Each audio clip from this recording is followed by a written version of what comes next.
Madam Speaker, I rise today in support of H.R. 5, the Equality Act.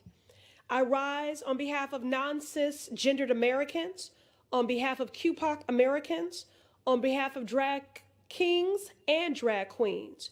On behalf of all non-heteronormative Americans, I rise today to let you know that you are seen, you are heard, and I am proud to stand in solidarity with you.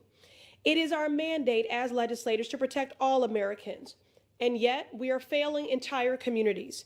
In my home state, the Commonwealth of Massachusetts, a leader in marriage equality, we have the second largest LGBTQ population of any state in the country.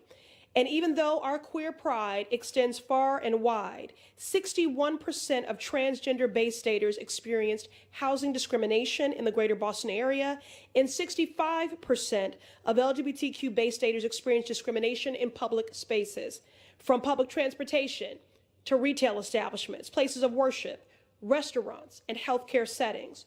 As we consider H.R. 5, we must remind ourselves of our values. My forever President Barack Obama once said, "When all Americans are treated as equal, no matter who they are or whom they love, we are all more free." It is true.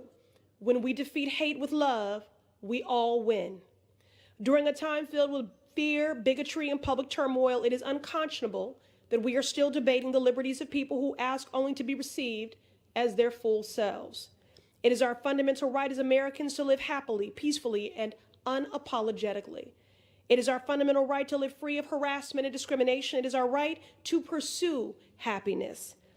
I extend my deepest gratitude to Congressman Cicilline, the author of the Equality Act, who has worked tirelessly for years to affirm the rights and liberties of LGBTQ Americans.